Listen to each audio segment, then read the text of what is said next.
Talmudistas babilônicos estão infiltrados em todas as nações, têm todas as cores de pele, mas não são de nenhuma nação, porque não têm nenhuma identidade. São entidades vazias, sem valores, parasitas da história humana.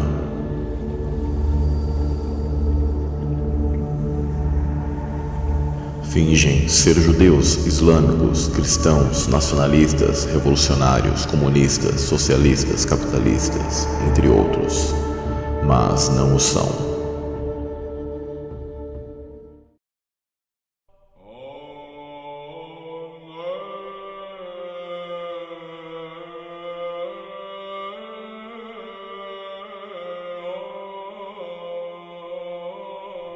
Conheço as tuas obras. Eis que diante de ti pus uma porta aberta, e ninguém a pode fechar. Tendo pouca força, guardaste a minha palavra, e não negaste o meu nome. Eis que eu farei aos da sinagoga de Satanás, aos que se dizem judeus, e não são, mas mentem.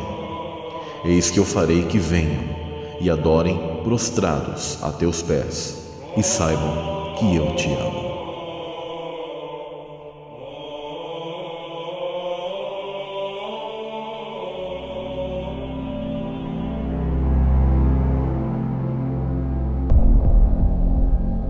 Os Rothschild estão no controle do mundo há muito tempo. Seus tentáculos alcançam muitos aspectos de nossa vida diária, como está documentado adiante. Preste bem atenção na introdução, a qual irá lhe dizer quem são os Rothschild, como opostos ao que eles alegam ser. Os Rothschild alegam que eles são judeus, quando de fato são Khazares.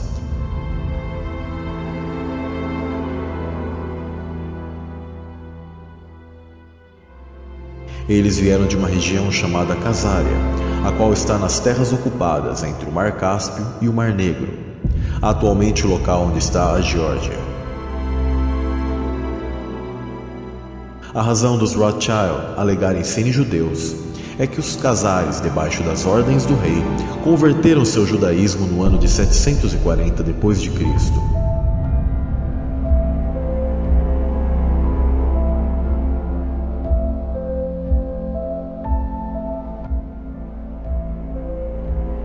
Ao estudar as escrituras e a história, você descobrirá que estas pessoas não são descendentes dos hebreus, mas descendem de Ashkenaz e Togarma. Ashkenaz e Togarma são os filhos de Gomer, e Gomer é o filho de Jafé. E Jafé é o pai das nações estrangeiras que acabaram nas regiões da Ásia e principalmente Europa. Dos 3 filhos de Noé que ajudaram a repovoar a terra depois do dilúvio.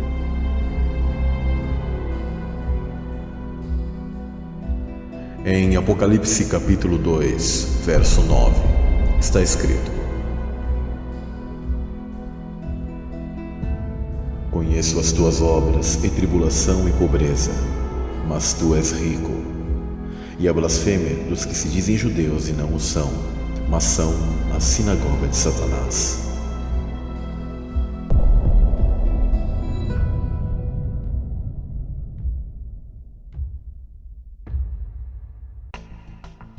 Esta parte aparenta tratar dos judeus Ashkenazim.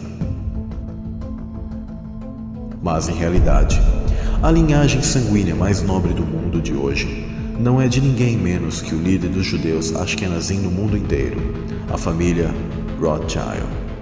Como você verá neste artigo, os Rothschild obtiveram esta posição através de mentiras, manipulação e assassinatos. Sua linhagem sanguínea também estende-se para famílias reais na Europa, e hoje são conhecidos como as seguintes famílias de mesma linhagem sanguínea.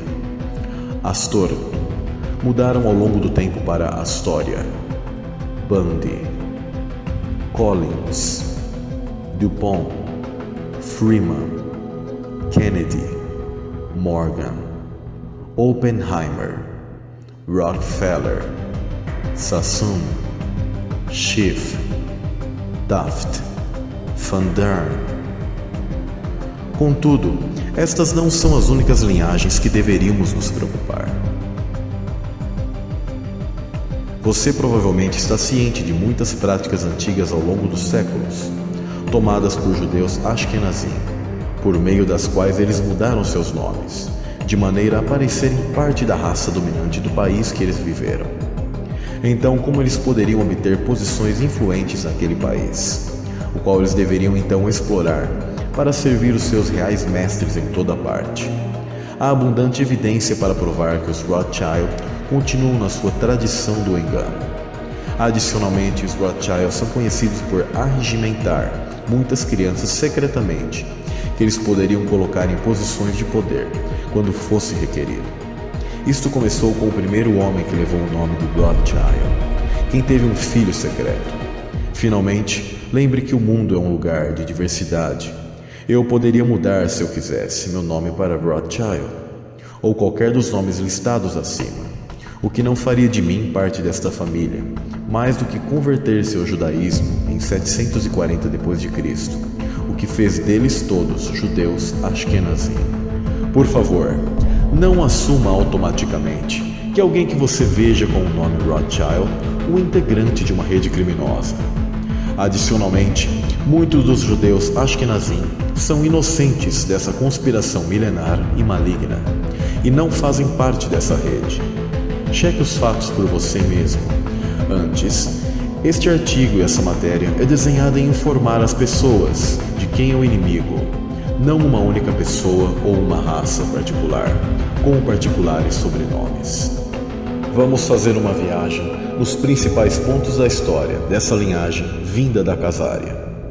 Em 740 d.C., em uma terra confinada entre o Mar Negro e o Mar Cáspio, conhecida como Casária, uma terra que hoje é predominantemente ocupada pela Geórgia, mas também alcança dentro da Rússia, Polônia, Lituânia, Hungria e Romênia, nasceu a moderna raça judaica, uma raça moderna de judeus que incidentalmente não é judeu.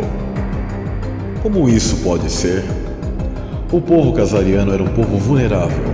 Eles tinham muçulmanos de um lado deles e os cristãos católicos do outro lado, e constantemente temiam ataques de ambos os lados.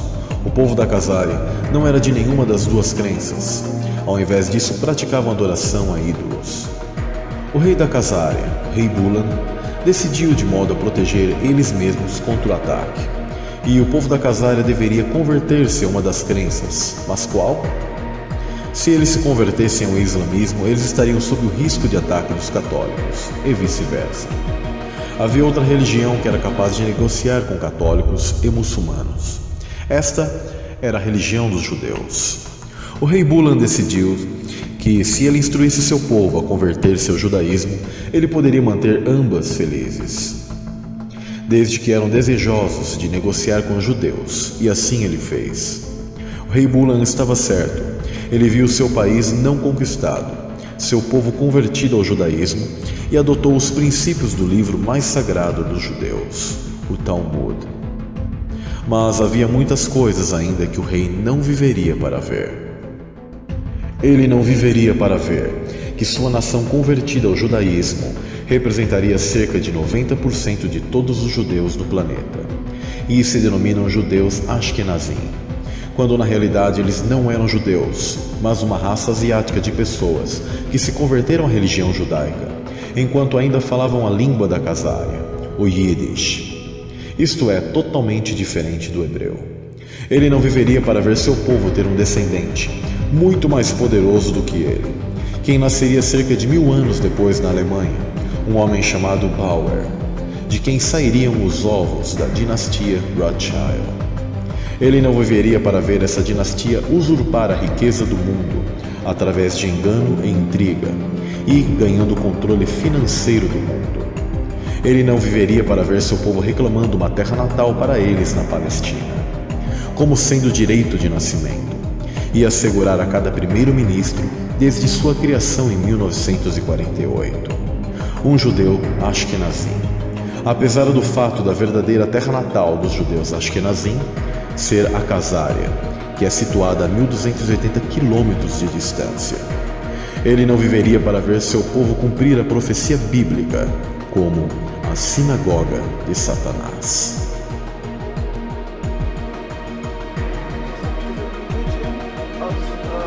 Spirituality to serve God, thousands of years old, Zionism is only around 100 years old. It is the transformation from religion to nationalism, created by non-religious Jews who hated the religion. The reason they used the name Israel, hijacking, stealing the identity of Judaism and the Jewish people, is in order to get a legitimacy for their existence, that people should say, oh, it's God given to them, and that they should put fear and intimidate people from speaking up against their actions because they'll call them anti-Semitic. It's a political, selfish, flawed movement called Zionism that has no legitimacy to exist.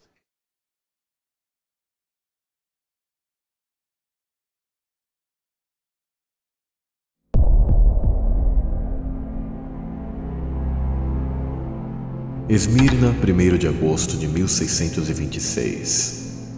Nasce Sabbatai Zevi. Foi um rabino e cabalista que alegava ser o longamente esperado Messias. Foi o fundador da seita judaica dos Sabbatianos. A sua conversão forçada ao Islã, em 1666, originou o aparecimento dos Dharme, um grupo de criptojudeus da Turquia, cujos membros são publicamente muçulmanos, mas secretamente praticam os ritos judaicos sabbatianos. Sabbatai não era um judeu comum. Ele era o líder de uma heresia popular, baseada em uma linha de cabalismo satânico.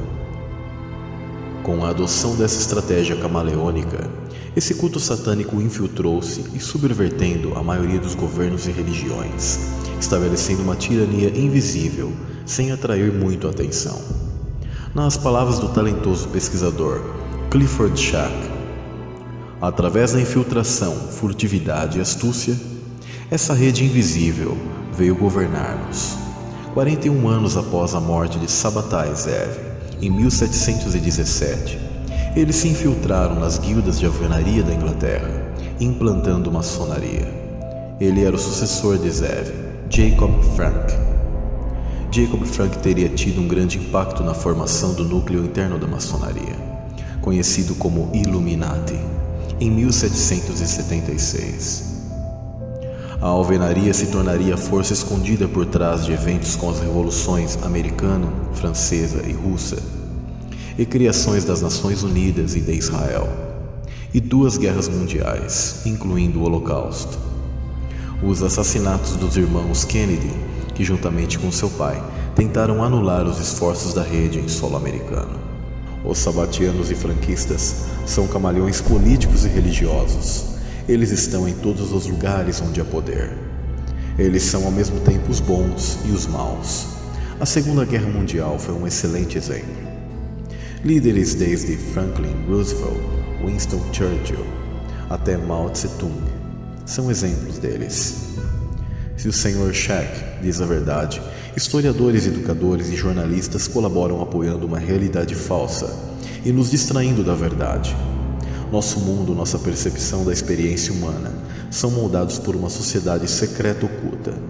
Nossa cultura é um elaborado psicológico de programação.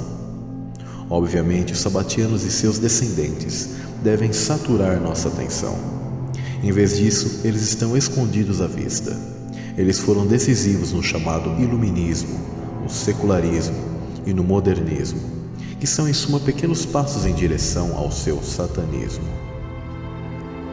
De acordo com o rabino Marvin Antelman, eles acreditam que o pecado é sagrado e eles vivem lá para a própria salvação, uma vez que o Messias viria quando as pessoas se tornarem totalmente justas ou totalmente corruptas. Os sabbatianos optam pela devastação e devassidão. Como todos nós não podemos ser santos, todos nós nos tornamos pecadores. Assim dizem eles. Sua bênção blasfema, permitindo o proibido, tornou-se a frase de expressão do sentimento religioso do iluminismo. Faça o que quiser. Totalmente amorais, eles acreditam que o fim justifica os meios. Em 1756, Jacob Frank e seus seguidores foram excomungados pelos rabinos. Antelman disse que os sabbatianos estavam atrás dos movimentos liberais e revolucionários do século XIX. Eles também manipularam movimentos reformistas e movimentos conservadores no judaísmo, incluindo a Haskalah, a assimilação dos judeus. Entre outras palavras, os judeus foram influenciados pelos sabatianos sem mesmo saber disso. Estas são as suas táticas. Eles não podem anunciar o reino satânico. Eles não podem ladrar o reino satânico de maneira clara. Eles, em vez disso, dirigem suavemente questionando a existência de Deus, pedindo libertação sexual, internacionalismo e tolerância religiosa. Tudo faz parte de um programa maior e oculto para minar todas as forças coletivas. O sexo excessivo como religião. Dizem-nos que o sexo livre é progressista e moderno. Na verdade, a seita sabatiana compartilha as esposas, comete adultério e incesto por mais de 350 anos. Eles introduziram esse pensamento parcialmente na população, junto com o seu culto. O abandono sexual é uma característica do comunismo, uma consequência direta do culto sabatiano. Jacob Frank incitou sua linda esposa a recrutar homens influentes.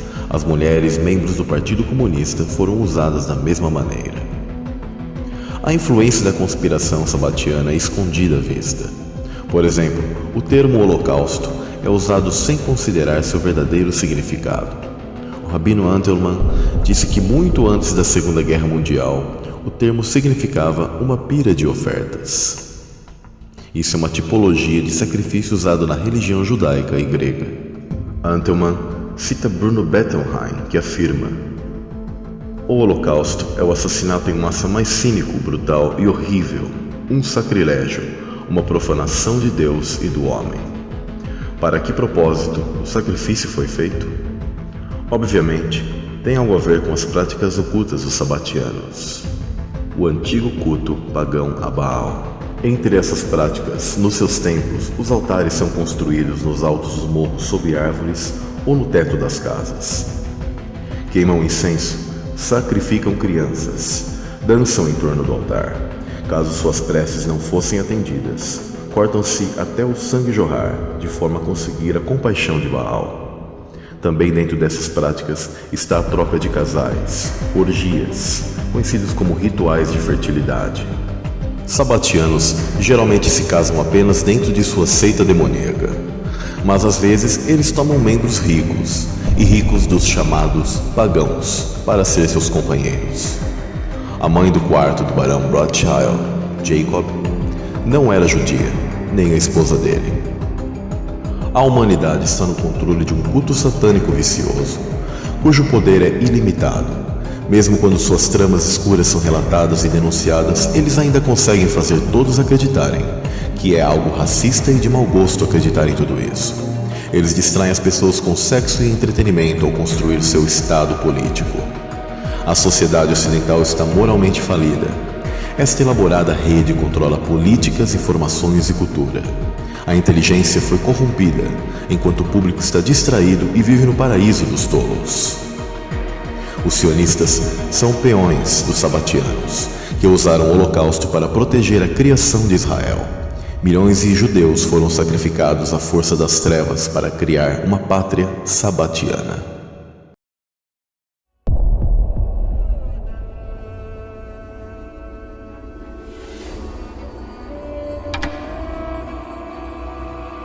O artigo de 2008 do acadêmico israelense de Sofia Menashe, intitulado Tártaros, Judeus, Sarracenos e o Ploto Judeu-Mongol de 1241, diz o seguinte: o judeu do Império Khazar era uma entidade turca una, e os turcos são considerados como primos dos mongóis.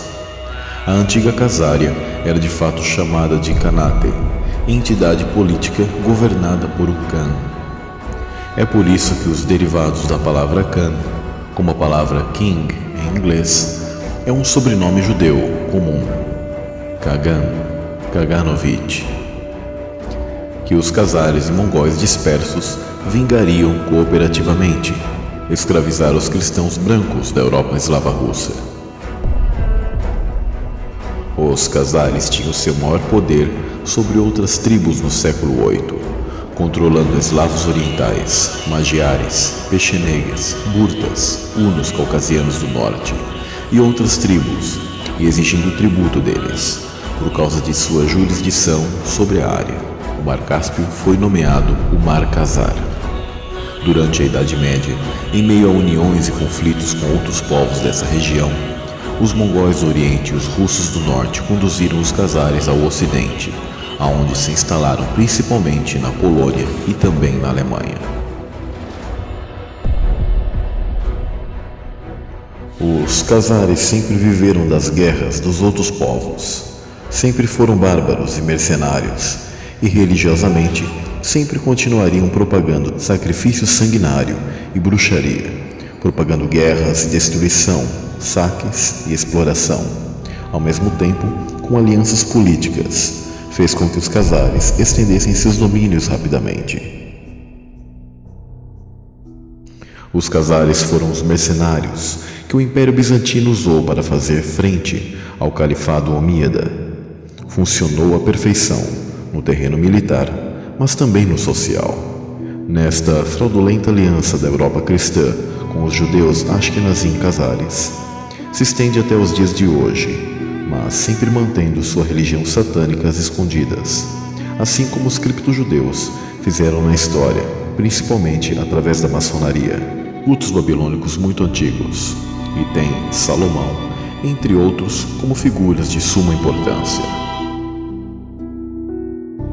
Sua tomada de poder europeu se cristaliza em 1694, com a fundação do Banco da Inglaterra, e inaugura um ciclo com vários eventos políticos para os khazares.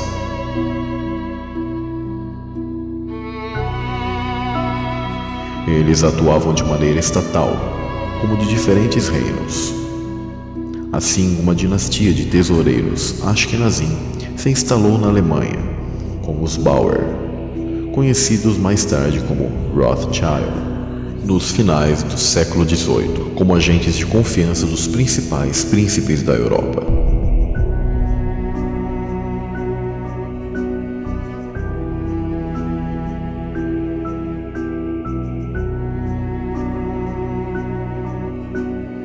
A Igreja, pela sua antiga aliança bizantina, baixo uma dinastia jesuíta e de sangue edomita, agora era cúmplice, por saber quem eram os khazares, dos quais nunca passaram de impostores.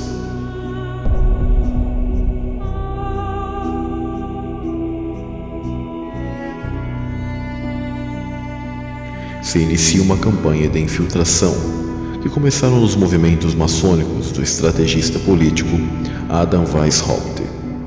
Essas intrigas explodem numa Revolução Francesa à medida dos interesses dos banqueiros centrais e da maçonaria Ashkenazim. Assim, o emprestador Mayer Rothschild viaja para Londres para 10 anos depois se converter no dono e senhor do Banco da Inglaterra.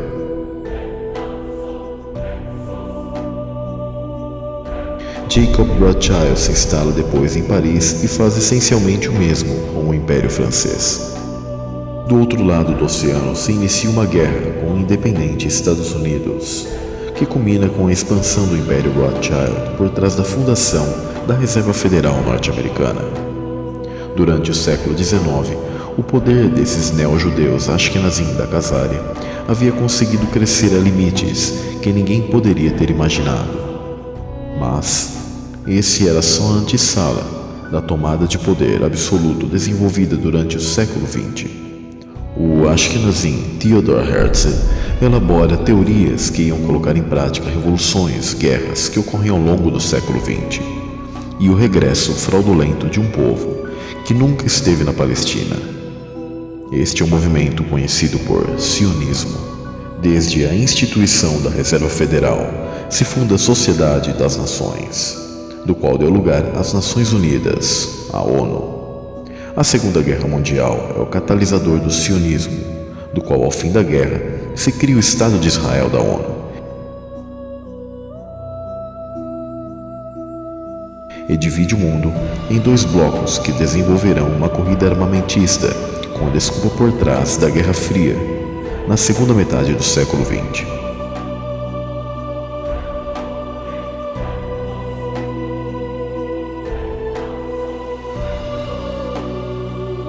Junto com a corrida espacial.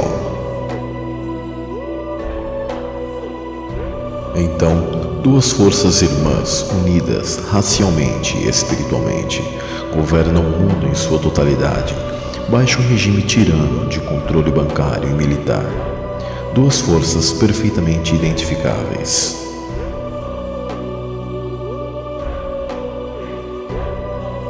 Todos irmãos de uma entidade bárbara.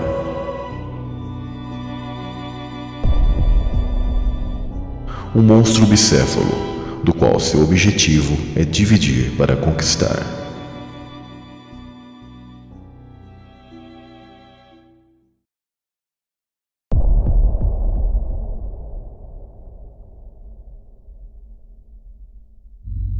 So what is a central bank?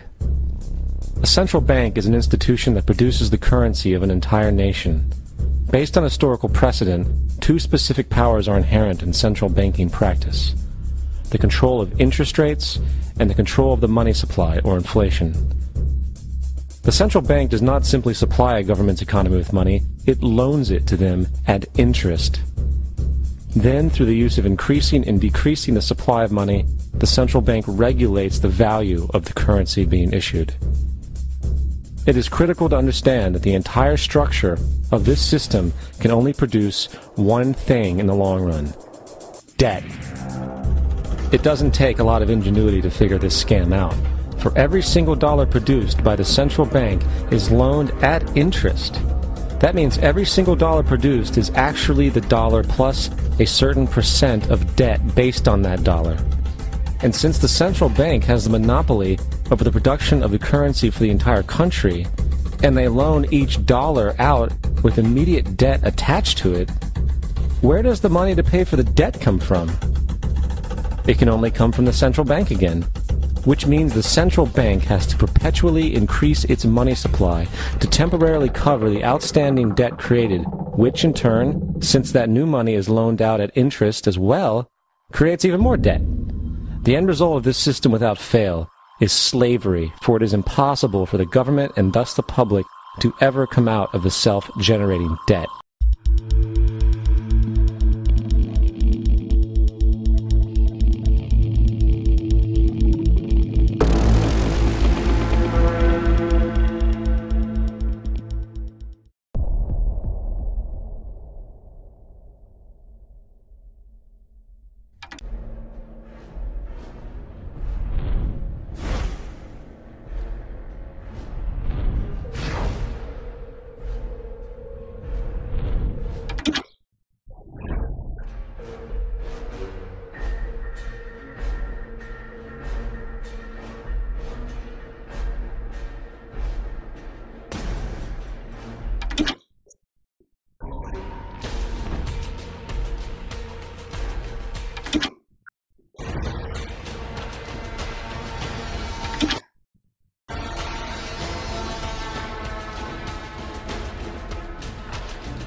Banqueiros internacionais que financiam as guerras e revoluções através da história. Os banqueiros internacionais e seus agentes estão na origem da situação que conduziu à Primeira Guerra Mundial. Eles retiraram disso um bom despojo.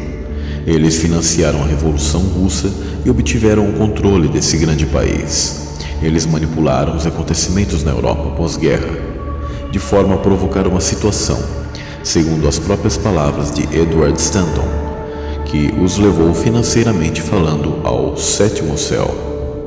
Eles utilizaram os fundos americanos que lhes permitiram embolsar enormes comissões para equipar a indústria alemã com instalações técnicas de alto nível, e elevá-la assim largamente em segundo lugar na situação mundial. Esses abutres sem escrúpulos que detinham os monopólios manipularam e utilizaram os alemães, explorando-os tanto e tão bem, enquanto colocavam os pés sobre a indústria alemã, sempre lutando ao mesmo tempo contra o povo alemão. Eles iriam permitir a entrada de um homem forte no cenário político. Este, por sua vez, ganharia as massas para sua causa, prometendo-lhes libertá-los das rapinas financeiras internacionais. A Alemanha dos anos 30 era uma bomba de efeito retardado, fabricada pelos banqueiros internacionais. Ela estava à espera de uma pessoa como Hitler, que iria entrar em cena e tomar o poder, entrando assim a Segunda Guerra Mundial.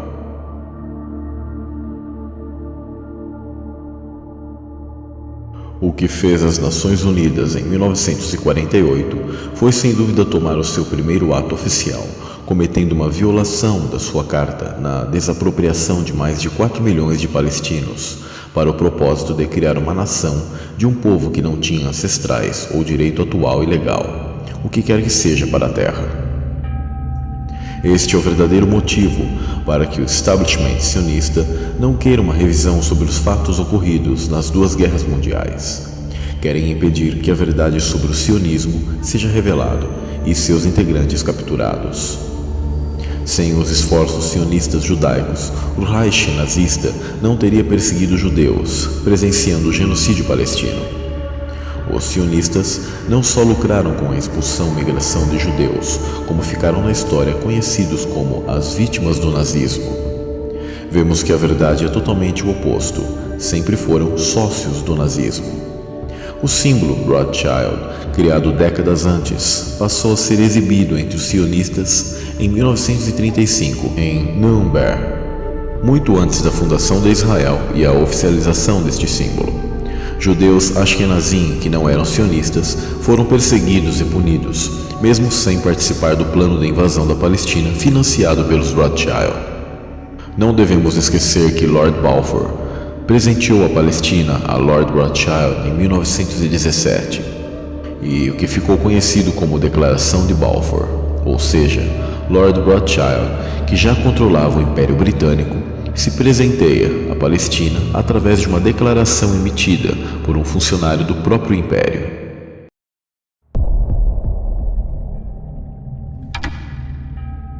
Possui 67 palavras, tem 100 anos de idade e mudou a história do Oriente Médio e do povo judeu.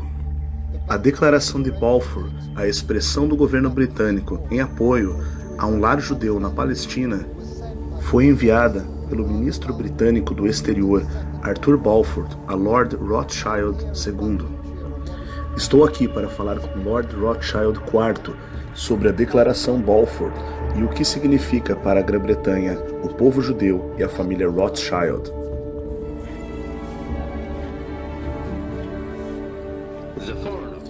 O Escritório Exterior, 2 de novembro de 1917.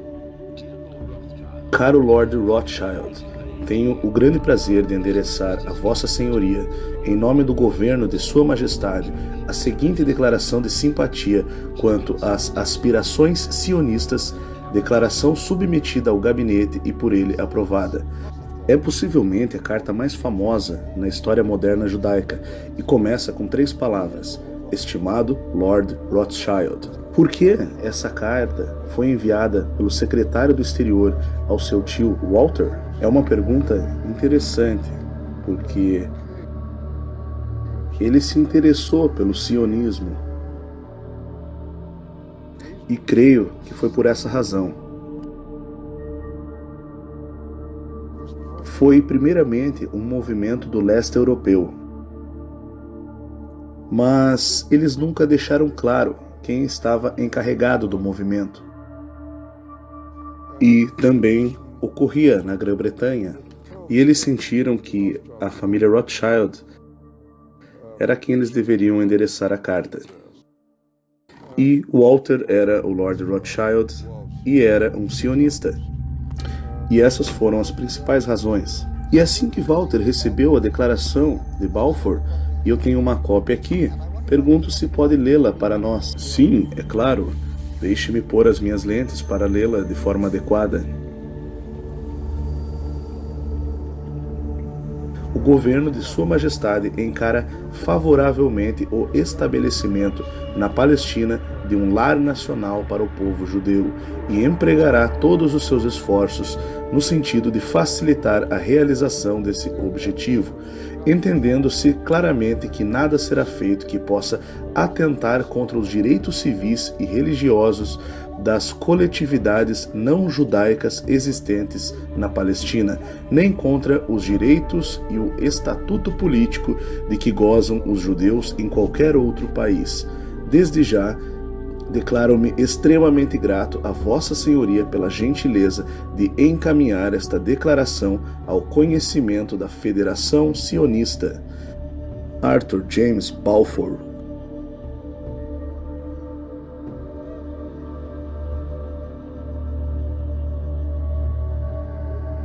E aqui está a Declaração de Balfour. O que você sente quando olha para ela? É um dos momentos mais extraordinários na história do povo judeu. Levou 3.000 anos para chegar a isso.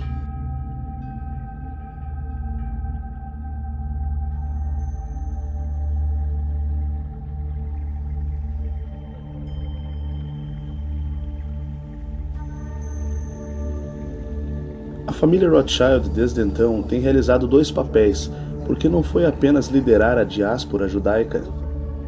Também teve um papel muito significativo nos primeiros anos do estabelecimento das comunidades pioneiras em Israel. E apenas gostaria de falar por um momento de sua prima Dorothy, que em uma idade extremamente jovem teve um papel crítico e de facilitadora para Jane Wiseman. Bom, ela se casou com meu primo Jimmy quando tinha 17 anos. Bem, aqui está sua prima Dorothy.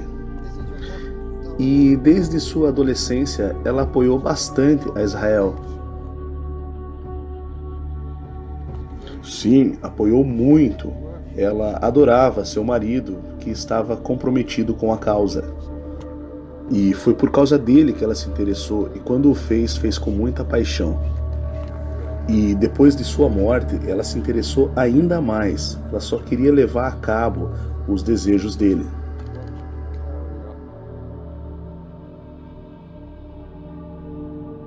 Jane Wiseman foi um dirigente sionista britânico muito importante e primeiro presidente do Estado de Israel.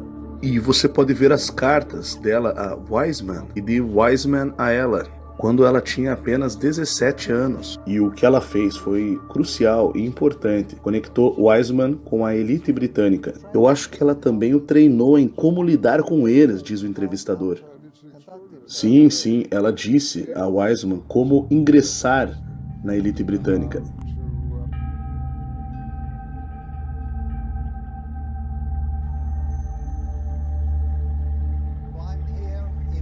Bem, aqui estou nos arquivos, onde há um tesouro de documentos da época da Declaração de Balfour.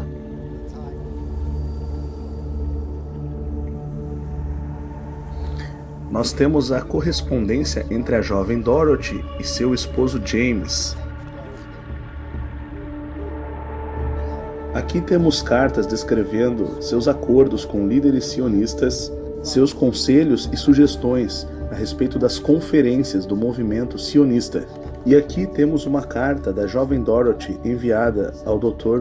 Wiseman, onde ela fala de encontros que ela conseguiu para ele e, como podemos ver, ela ajudou a treiná-lo e prepará-lo para enfrentar as altas esferas da sociedade britânica para então avançar na causa sionista.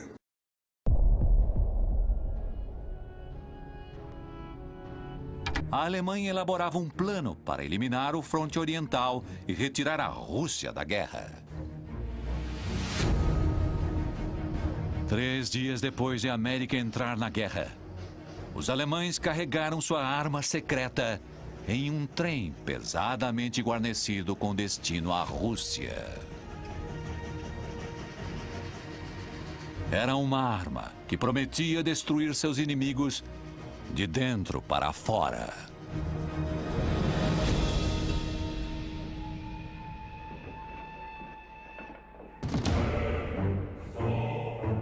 Essa arma era Vladimir Lenin, o líder dos revolucionários comunistas da Rússia. Com deserções em massa no fronte leste e levantes civis em casa, Lenin acredita que poderá finalmente derrubar o governo russo. Havia 10 anos que Lenin estava exilado na Suíça, até que os alemães o fizeram retornar à sua casa em um trem com 10 milhões de dólares para iniciar sua revolução. Os alemães resolveram assumir essa enorme aposta, levando Lenin de volta para a Rússia para iniciar uma revolução que retiraria a Rússia da guerra. Foi uma das mais radicais jogadas que poderiam fazer. Ao chegar a Moscou, Lenin é saudado por um de seus maiores revolucionários comunistas. Por 6 vezes foi exilado na Sibéria e por 6 vezes conseguiu escapar. Seu nome, Joseph Stalin. Camarada? Camarada. Vem, vou mostrar seu escritório. Reunidos, Stalin apoia Lenin enquanto este planeja sua rebelião armada, conforme os alemães desejavam. Pelos meses seguintes, Lenin e Stalin recrutam uma enorme milícia de trabalhadores. Usando os 10 milhões de dólares do governo alemão, sem alarde vão juntando um estoque de armas até ficarem prontos para agir. Estou preparado para tomar as estações de trem e as comunicações telefônicas. E a guarda do palácio? Muitas de nossas fontes confirmam que são simpáticos à nossa causa. Nosso sincronismo tem que ser perfeito.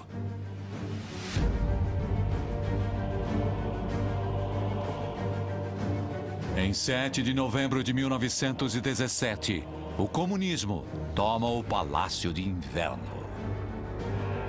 Derruba o governo da Rússia e pavimenta o caminho para a União Soviética.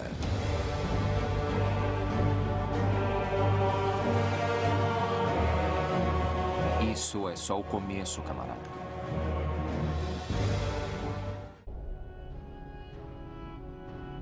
O Departamento de Estado americano revela no seu relatório de 3 volumes sobre as origens do comunismo na Rússia, publicado em 1931, que os bancos alemães controlados por judeus sob o comando de Max Warburg conspiraram já em 1914 para enviarem grandes somas de dinheiro a Lenin, Trotsky e outros nas suas tentativas para derrubar o czar.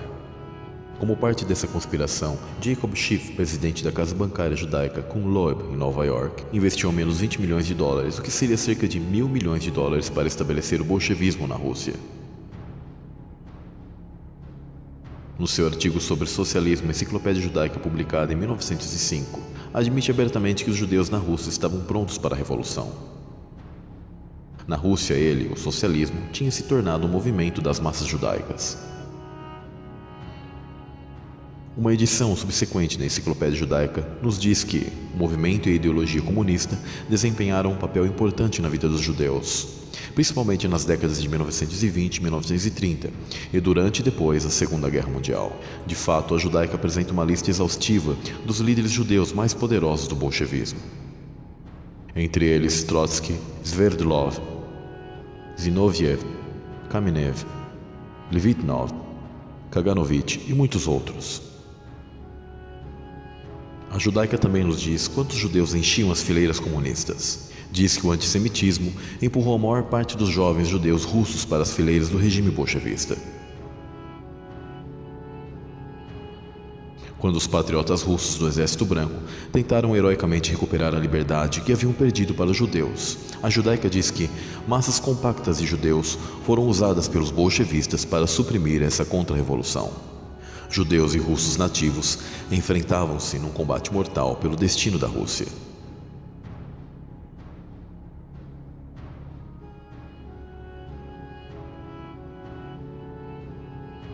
Infelizmente, as massas judaicas venceram. Uma fotografia rara mostra o primeiro comissariado do povo. Da esquerda para a direita temos Uritsky, Trotsky, Zinoviev, Sverdlov e Kaganovich, todos judeus.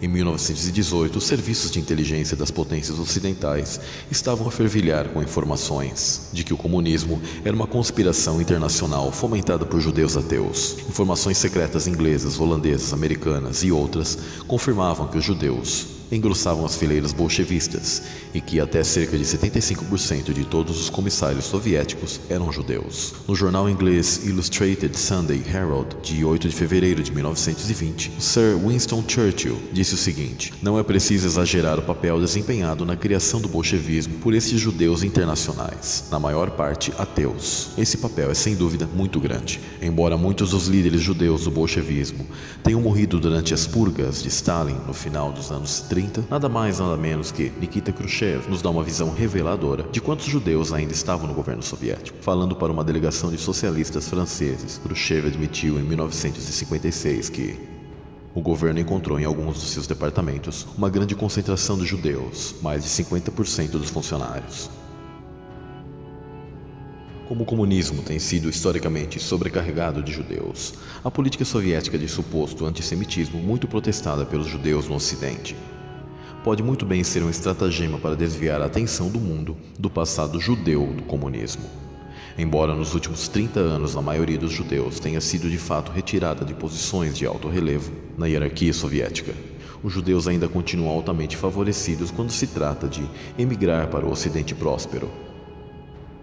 Desde a Segunda Guerra Mundial, mais de 1 milhão de judeus teve autorização para deixar a cortina de ferro, às vezes em ondas que chegam a 52 mil pessoas por ano. Isto contrasta com a dura realidade de que se qualquer gentio tentar escapar, terá sorte se levar apenas 15 anos de cadeia. Portanto, os judeus têm desempenhado um papel enorme no experimento soviético. Contudo, como informa novamente a Enciclopédia Judaica no artigo sobre socialismo, a paixão de muitos judeus de socializarem o mundo não se resumiu à Rússia, como fomentadores do socialismo. Os judeus devem ser contados entre os pioneiros dos partidos socialistas americanos também. Este é Genrikh Yagoda, o maior genocida de todos os tempos. Matou mais gente do que Mao Tse-tung. Era um dos principais líderes bolcheviques. Assim como a maioria dos líderes bolcheviques, Genrikh Yagoda era judeu. Assim como a maioria dos judeus, Genrikh Yagoda não valorizava sua nacionalidade russa, mas somente sua origem judaica. Odiava os não-judeus, principalmente os cristãos.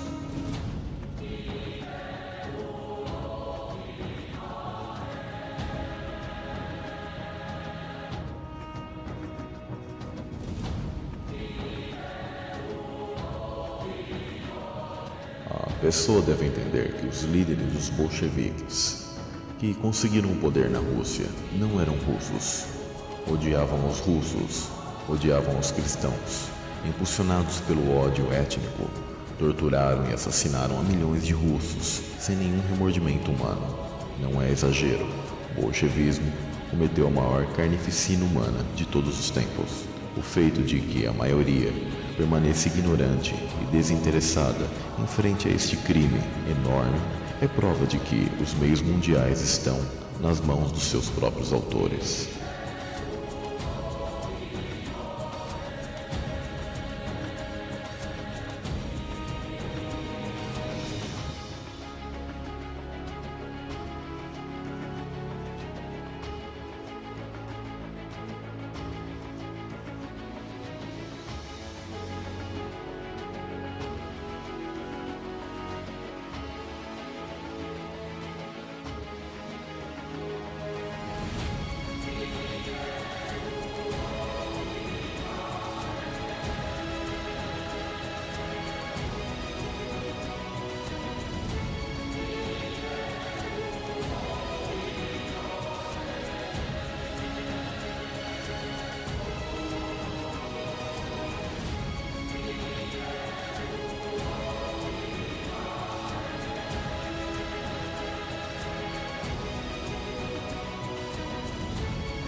Mais de 10 milhões de pessoas morreram no Holocausto da Ucrânia, conhecido como Holodomor.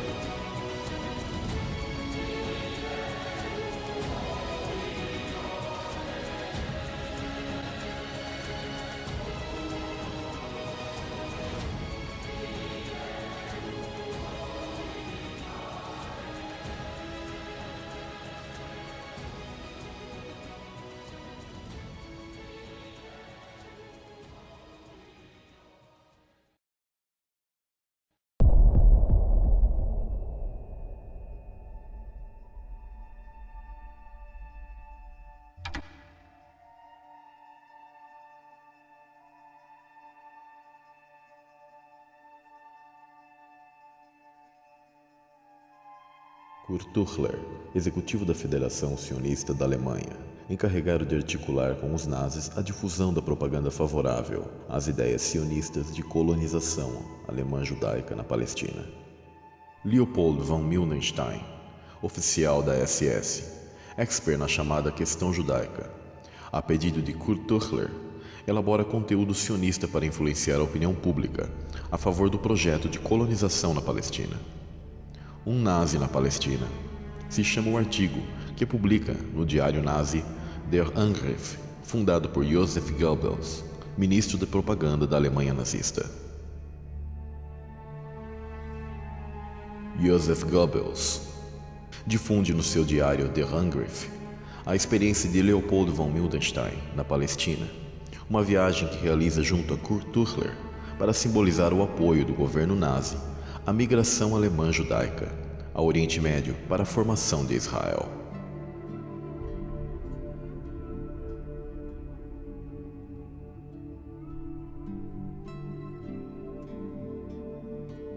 Joseph Goebbels, por meio do Ministério de Propaganda Nazista, ordena elaborar moedas comemorativas para celebrar a amizade entre a Alemanha nazi e a Federação Sionista da Alemanha, com a viagem de Leopold von Mildenstein e Kurt Tuchler na Palestina. Como um exemplo disso, é colocado na moeda as seguintes palavras: um nazi na Palestina.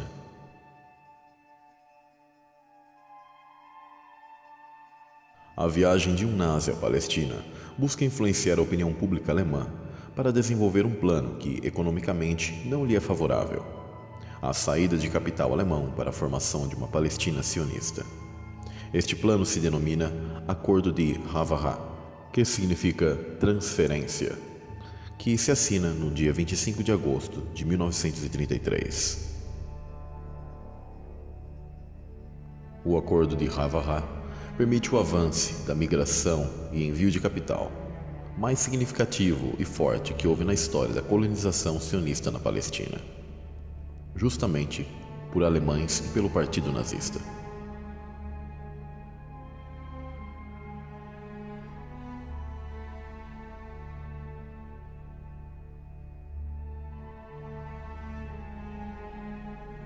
Em 1933, meses depois da celebração do Acordo de Havaha, da amizade nazi-sionista, Adolf Hitler, num discurso, expressa a ideia central do movimento sionista, a imperativa necessidade de um Estado, uma nação para os judeus, dos quais, sem aquele atributo nacional, significariam um suposto perigo internacional para os alemães. Eles são os únicos que podem se considerar como elementos internacionais, porque levam seus negócios a todas as partes. Mas o povo não pode segui-los. O povo está ligado à sua terra, está ligado à sua pátria. Está ligado às possibilidades de vida que o seu Estado e ao que a sua nação lhe oferece.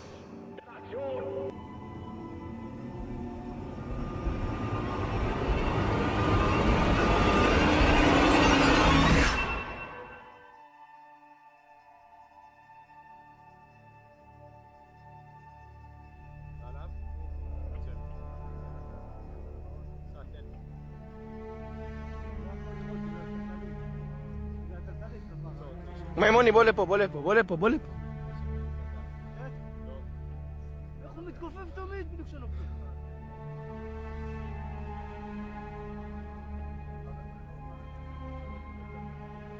לא מרוד, אני הולך לכל אני. אוי, זה סרטון! יש! בן של זונה. איזה סרטון, הנה, תרוצו לפנות אותו. בטח שצילמתי את זה.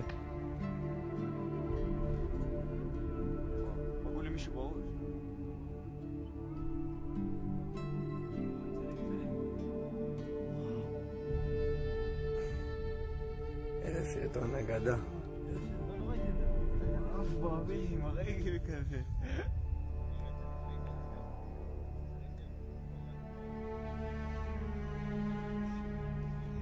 חויה בני זונות.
Hiya.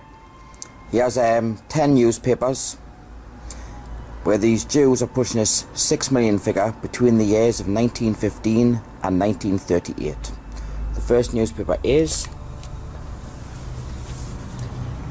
The Sun of New York. New York, June the 6th, 1915. That is The Sun. It's the first page of the 5th section that I want. And there we go. The Sun, it's a bit ripped along there, it's all come off a bit.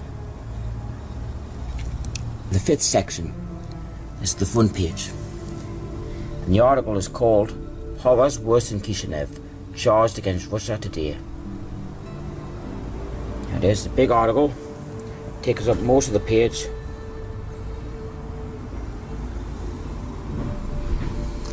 So go in, yeah, go. Since the destruction of the temple in Jerusalem, the Jewish people have had no darker page in their history than that which the Russian government is writing today.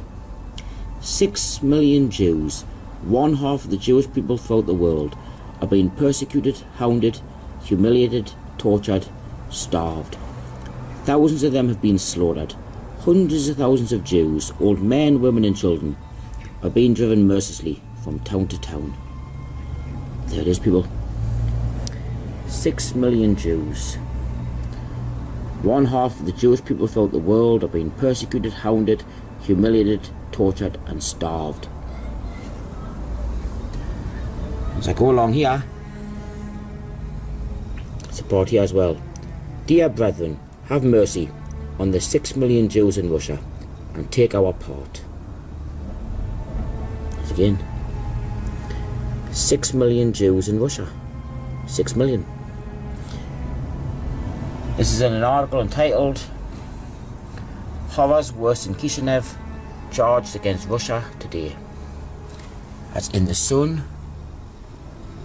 of New York, Sunday, June the 6th, 1915. This is 18 years before Hitler ever set foot in the government. 18 years.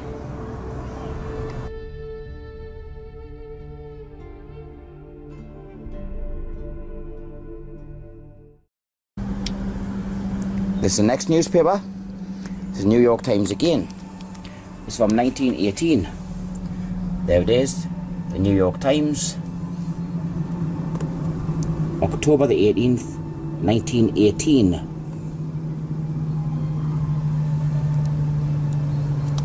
It's page 12 that I want. There we go, page 12.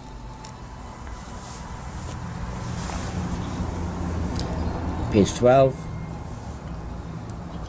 The New York Times, October the 18th, 1918, and the article is called $1 billion fund to rebuild Jewry. There it is. 6 million souls will need help to resume normal life when war is ended. 6 million souls. As I go down the article here,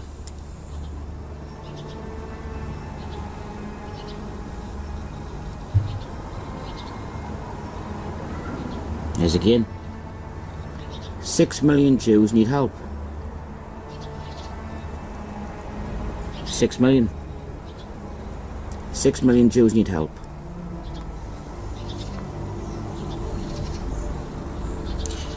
That's in an article called $1 billion fund to rebuild Jewry. That is in the New York Times, October the 18th, 1918.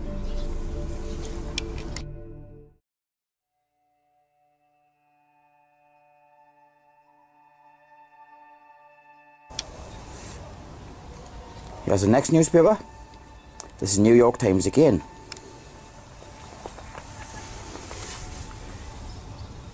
The New York Times, September the 8th, 1919.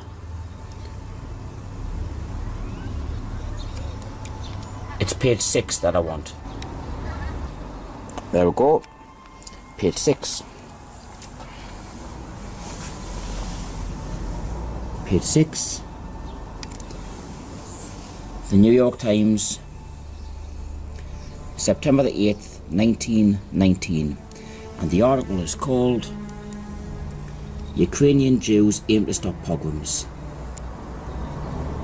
Mass meeting hears that 127,000 Jews have been killed and 6 million are in peril. 6 million. As I go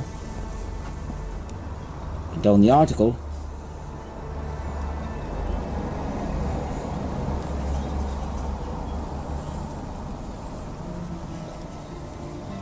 there it is. We come out now before the world with a determined slogan, "Those pogroms must stop," said the President in his annual message. It is only a question of holding these facts continually before the civilized world. We must not permit the world to slumber. This fact that the population of 6 million souls in Ukraine and in Poland have received notice through action and by word that they are going to be completely exterminated. You literally cannot make this up. 6 million souls completely exterminated. 6 million. That is an article called Ukrainian Jews Aim to Stop Pogroms in the New York Times, September the 8th, 1919. This is 13 and a half years before Hitler come to power.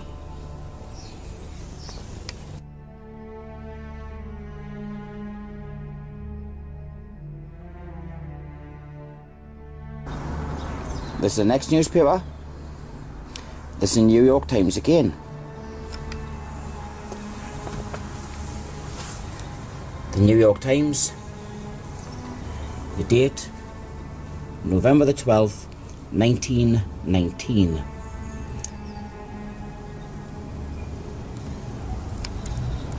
It's page 7 that I want on here. There you go.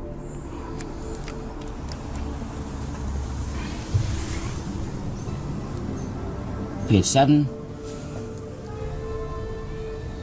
in the New York Times, November the 12th, 1919. The article is called Tells Sad Plight of Jews. Felix M. Warburg says they were the worst sufferers in the war. There it is here. The successive blows of contending armies have all but broken the back of European Jewry, he said, and have reduced to tragically unbelievable poverty, starvation and disease about 6 million souls, or half the Jewish population of the earth. 6 million. 6 million souls or half the Jewish population of the earth. I'll go further down the article so you can read the rest of it.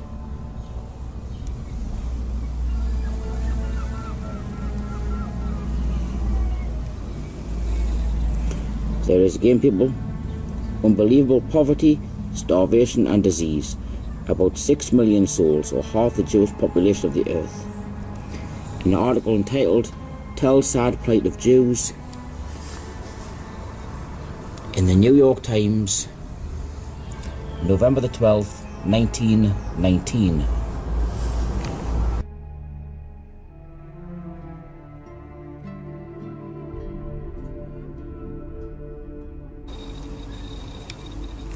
This is the next newspaper. It's the Atlanta Constitution from 1920. February 23rd, 1920. The article's on the front page here. It's called $50,000 raised in city to save suffering Jews. And it goes along the bottom.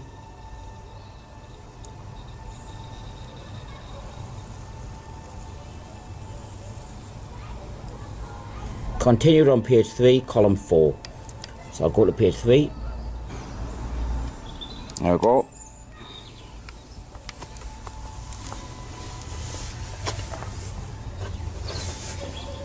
Constitution Atlanta, February 23rd, 1920. There it is. $50,000 raised to save suffering Jews. Continued from first page. I'll go down.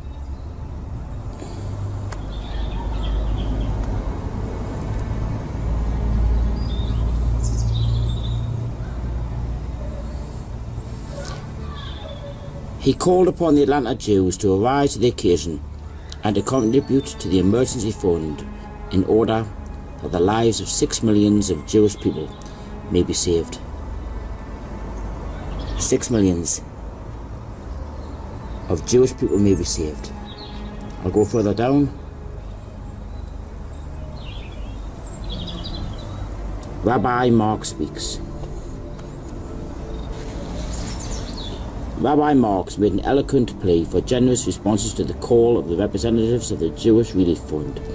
He drew a graphic picture of the starvation and suffering of the 6 million Jews who live in Eastern Europe and Palestine.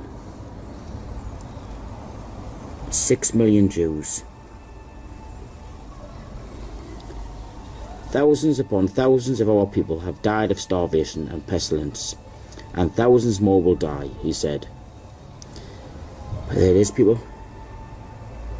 6 million Jews. In an article entitled $50,000 raised to save suffering Jews in the Constitution of Atlanta, February 23rd, 1920.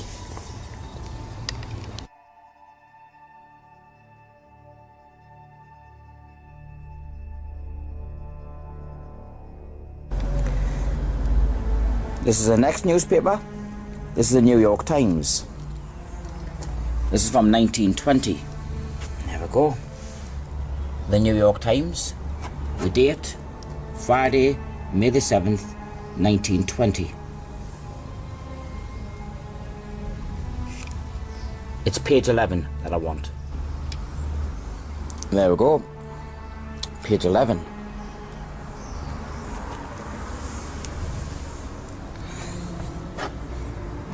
Page 11. The article is called The Jewish War Aid Gets $100,000 Gift. There it is. The Fund for Jewish War Sufferers in Central and Eastern Europe, where 6 millions face horrifying conditions of famine, disease and death, was enriched yesterday by a contribution of $100,000 from Nathan Strauss. Where 6 millions face horrifying conditions of famine, disease and death. 6 millions face horrifying conditions of famine, disease and death. I'll just go down the rest of the article if anybody wants to read it.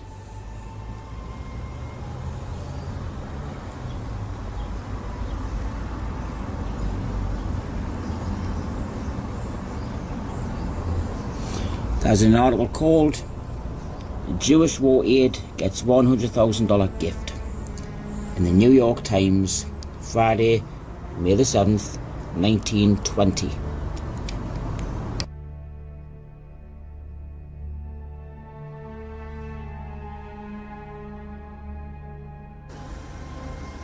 Here's the New York Times again. This is 1921. There you go. New York Times, Wednesday, July the 20th, 1921.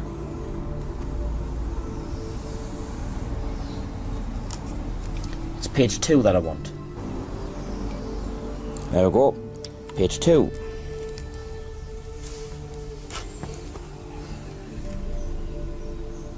Page 2. New York Times, July 20th, 1921. And the article is called Begs America, Save 6 Million in Russia. Massacre threatens all Jews as Soviet power wanes, declares Kreinin, coming here for aid. Look at that. Russia's 6 million Jews are facing extermination by massacre. As the famine is spreading, the counter-revolutionary movement is gaining, and the Soviets' control is waning. Now this is one of the biggest articles of the lot. This is 1921, 12 years before Adolf Hitler ever set foot in the government. Look at that. Russia's 6 million Jews are facing extermination by massacre. That's an article entitled Begs America, Save 6 Million in Russia on page 2 in the New York Times, Wednesday, July 20th, 1921.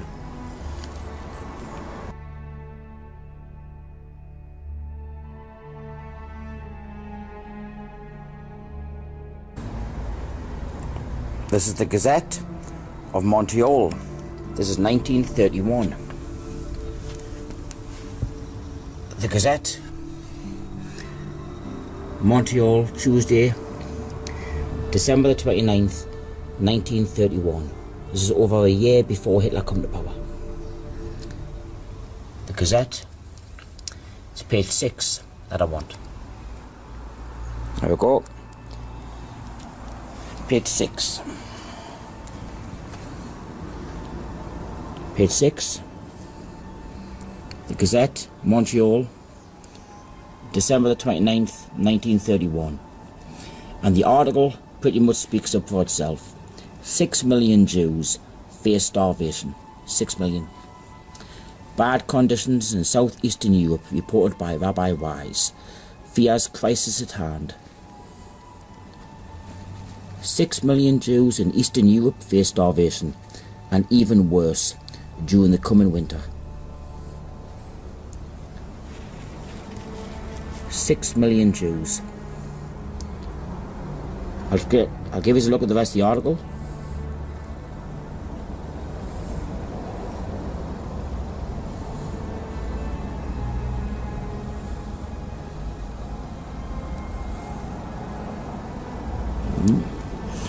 The article is called 6 million Jews face starvation.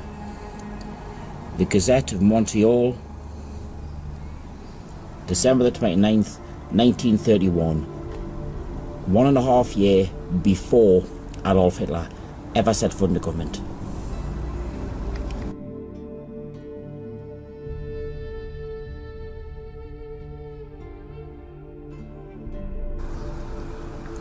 This is the next newspaper.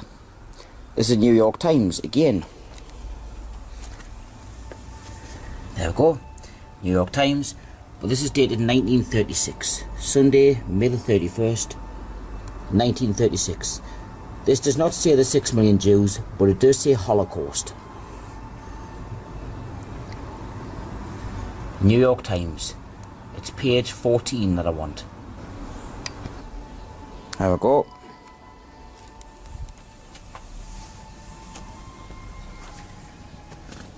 Page 14. The New York Times, May the 31st, 1936. And the article is called Americans appeal for Jewish refuge. It's quite a big article.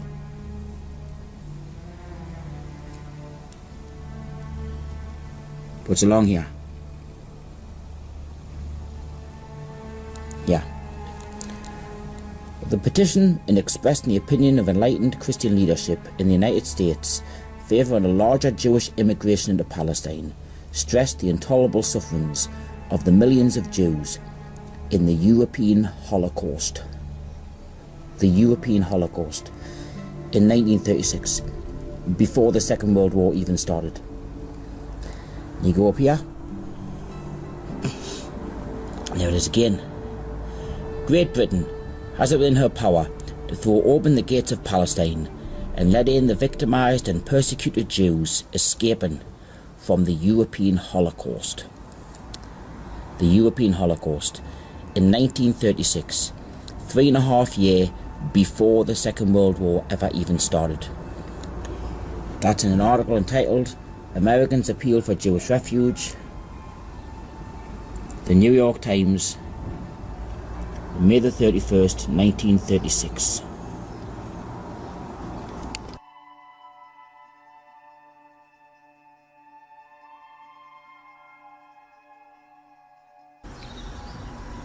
Here's the next newspaper. This is New York Times again. New York Times. This is dated February the 23rd, 1938.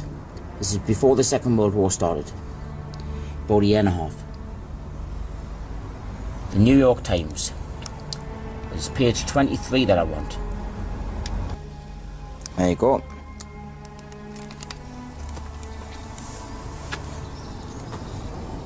Page 23. The New York Times, February 23rd, 1938.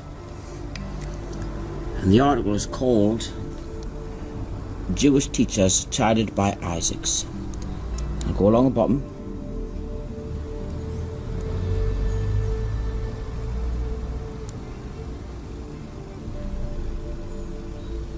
And it is a Jewish tragedy pictured.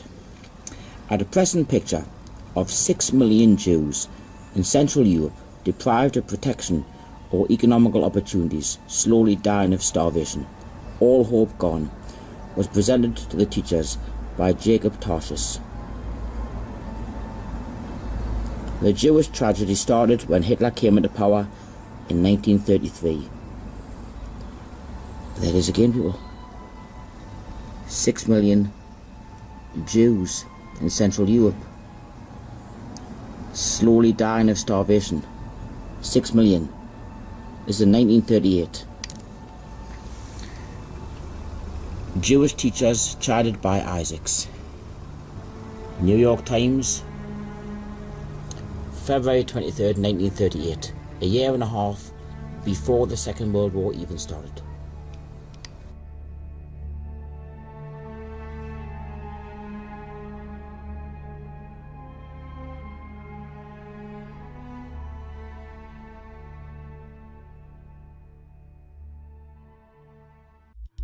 O número cabalístico de 6 milhões muito provavelmente surgiu dentro dos congressos sionistas, entre 1897 e 1901, como propaganda a favor do movimento sionista, e que serviu posteriormente como mais uma justificativa para a criação de Israel. Havendo a aliança das autoridades nazistas e sionistas, não seria nenhuma surpresa que ambos tivessem combinado de manter a mentira e usar números de genocídios verdadeiros como Holodomor na Ucrânia para favorecer os interesses sionistas, pois apenas deram ênfase no Holocausto judeu, ignorando a milhões de pessoas de outras nações que morreram ao redor do mundo.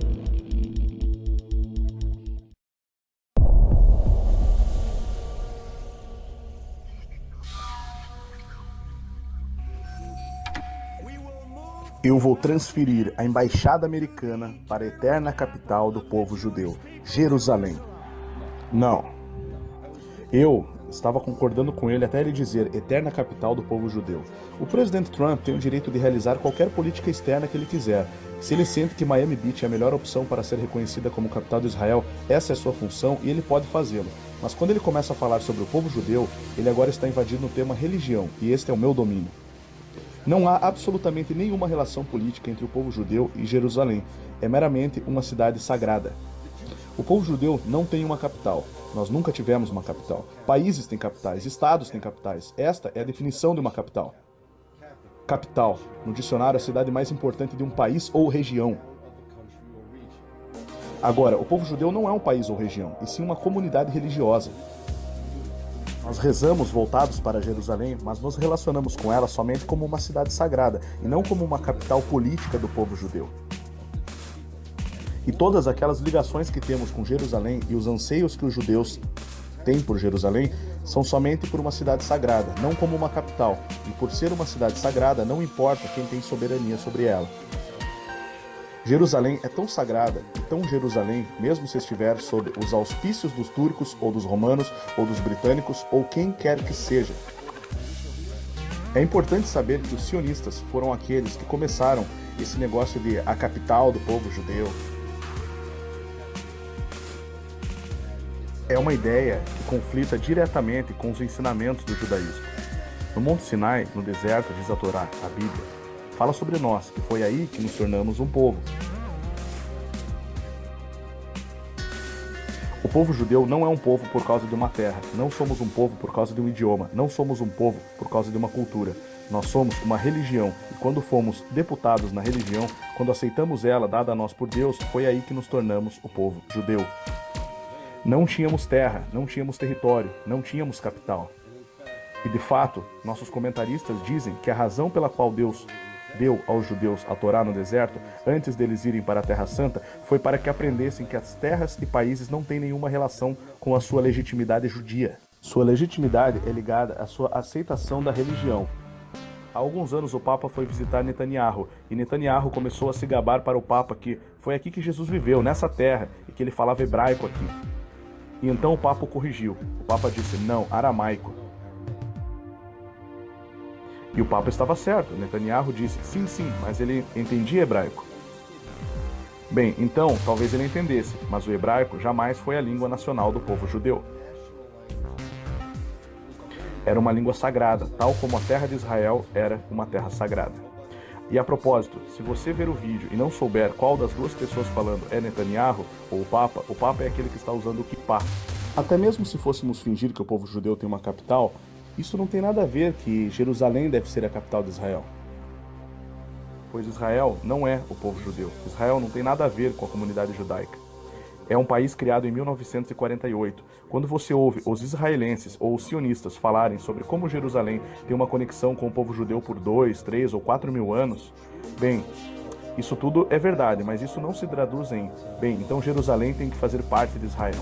As pessoas pensam que Israel é, de alguma forma, a continuação de governos judaicos anteriores, mas não é. É uma forma completamente diferente de governo, com valores completamente diferentes, uma ideologia completamente diferente e um povo completamente diferente. Não são judeus religiosos que estão governando o país, e sim ateus. E ainda assim, os primeiros ministros israelenses, de desde Ben-Gurion até Netanyahu, usam a Bíblia como uma desculpa para a posse da terra. Ben-Gurion disse que o mandato não é a nossa Bíblia, mas a Bíblia é nosso mandato. Esse é um homem que não acreditava que a Bíblia foi dada por Deus. Ele não acreditava que Deus falou aos profetas, ele não acreditava em nada disso. E nem acredita também em Benjamin Netanyahu. Diz a Bíblia que o sábado deve ser observado para que se mantenha sagrado. Netanyahu não deixa de trabalhar no sábado. Ela também diz que não se pode comer comida não kosher. E Netanyahu cumpre isso? Não. Não há nada sagrado na Bíblia que Netanyahu dê alguma importância. A única coisa com a qual ele se importa é a sua terra. Protestantes restauracionistas, nós chamamos de cristão evangélico hoje em dia, eles existiriam centenas de anos antes de qualquer sionista judeu ter nascido. E por causa dos evangélicos, dos restauracionistas terem grande influência na Grã-Bretanha e a Grã-Bretanha ter o mandato sobre a terra, os sionistas, em um alto grau, adotaram a interpretação cristã evangélica da Bíblia. E é isso que eles usam hoje em dia. Você vê até algumas vezes Benjamin Netanyahu usar interpretações cristãs evangélicas da Bíblia acima de judaicas. Há alguns anos, Netanyahu discursou no campo de concentração nazista de Auschwitz. Ele mencionou uma profecia do livro de Ezequiel, na qual os profetas viram ossos secos levantarem-se da terra e se envolverem em carne novamente, tornando-se vivos novamente. E Netanyahu disse que esta profecia foi cumprida com o Estado de Israel, porque os judeus estavam como ossos secos, e então sua carne cresceu e eles se tornaram um povo real novamente. Essa interpretação não é encontrada em nenhum lugar, em nenhuma fonte judaica, pois no judaísmo isso é impossível. Mas por séculos, esta tem sido uma interpretação cristã evangélica. Quando os sionistas falam da Bíblia, eles não estão falando sobre a versão judaica do judaísmo. Eles estão, na verdade, falando da versão cristã evangélica. Netanyahu não tem nenhum direito de reivindicar que seu Estado é meu. Eu nasci nos Estados Unidos, meu pai na Polônia, a família da minha mãe é da Inglaterra. Não temos nada a ver com Israel. Somos judeus observantes, somos judeus religiosos. Eu uso kippá, Netanyahu não. Eu guardo o sábado, Netanyahu não. Israel não é meu Estado-nação, nem da mais remota possibilidade. Essa é uma reivindicação unilateral dos israelenses, dos sionistas, e é um insulto à minha religião. Então, quanto à pretensão de que Jerusalém é a capital do povo judeu, porque isso transforma o povo judeu de uma identidade religiosa para uma identidade nacional, para uma identidade política,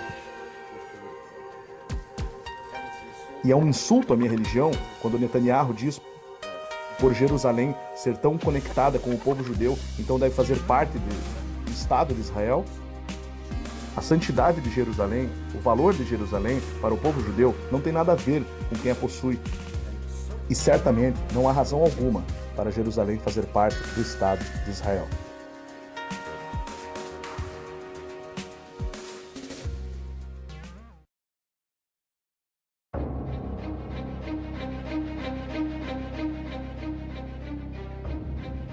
A sinagoga de Satanás é um fato.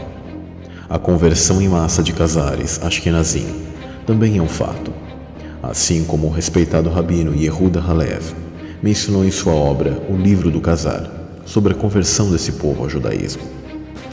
É um fato que esses criptojudeus, assim como Sabbatai Zev, influenciaram o judaísmo atual e conservaram seus cultos satânicos de sacrifícios, orgias e pedofilia até os dias de hoje. É um fato que, com suas alianças políticas e com conspirações, chegaram ao poder dos grandes bancos do mundo. É um fato que trabalharam nas grandes revoluções e guerras, a fim de adquirir dinheiro e escravizar os povos com dívidas adquiridas.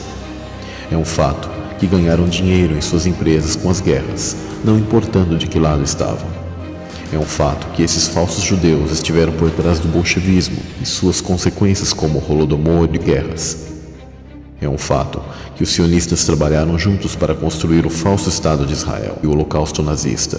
É um fato que esses usurpadores usam o título de Israel e o título de povo escolhido judeu, mas não passam de uma raça de víboras. O Messias esperado pelos judeus é em realidade o antimessias mencionado nas Escrituras. Os judeus esperam o seu Messias, que virá pela primeira vez, do qual acreditam que ele colocará esses usurpadores acima dos outros povos, com uma Jerusalém terrena e nesse mundo caído, e enganam os cristãos a apoiarem a esses usurpadores, sendo que nós mesmos somos a verdadeira Israel.